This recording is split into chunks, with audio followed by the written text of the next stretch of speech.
آج میں آپ کے لیے بہت ہی فنی ویڈیو لے کے آئی ہوں. آپ سنیں، دیکھیں اور انجوائے کریں. Thank you. شنگ یو میرا چینی دوست ہے. کچھ عرصہ قبل لاہور انارکلی میں اس سے ملاقات ہو گئی. میں نے ٹوٹی پھوٹی انگریزی میں سے کہا، یار شنگ یو، لوگ ہمیشہ کہتے ہیں کہ سب چینیوں کی شکل ایک جیسی ہوتی ہے، پہچاننے نہیں جاتے. یہ سب سن سن کر تمہیں غصہ تو آتا ہوگا. وہ بولا، اس کا صحیح جواب تو شنگ یو ہی دے سکتا ہے جو سامنے کاؤنٹر پہ پیسے دے رہا ہے. میں تو اس کی بیوی ہوں.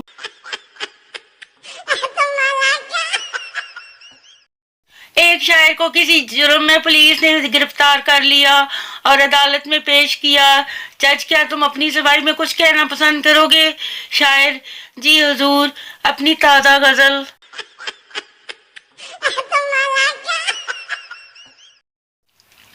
جج، تمہاری آخری خواہش. مجرم، آپ کی بیٹی سے شادی، ایک آئی فون ایکس، 50 کروڑ روپے، UK کا ویزا، 2 سال کا ہنی مون، 6-7 بچے جو آپ کو نانا کہیں اور مجھے پاپا، اور میں ان سب کی شادی کرا دوں.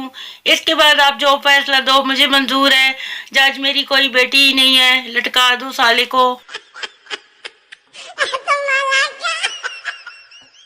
بیوی ہے جی، سنتے ہو، اوپر سے وہ بیگ اتار دینا. میرا ہاتھ چھوٹا پڑ رہا ہے. شور، تو زبان سے ٹرائی کر لو.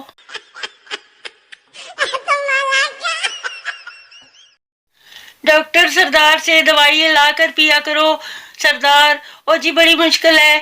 دوائی لانے سے چمچے سے گر جاتی ہے، پھر زمین سے چاٹنی پڑتی ہے.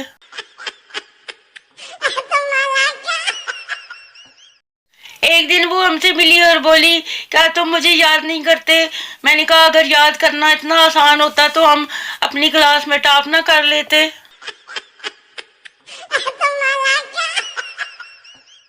ایک دن شوہر اپنی شوگر کی مریضہ بیوی سے بولا، بیگم، سیلف کنٹرول تو کوئی تم سے سیکھے. بیوی خوش ہو کر، وہ کیسے؟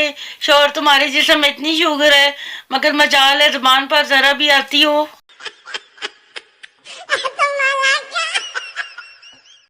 نہ جانے دل پہ کیا گزرے، کیسی وہ گھڑی ہوگی. سنا ہے درمیان حوروں کے بیگم بھی کھڑی ہوگی.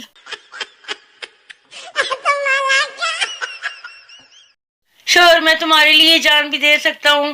بیوی، جان تو کوئی بھی دے سکتا ہے، ہمت ہے تو ساتھ رہ کر دکھاؤ.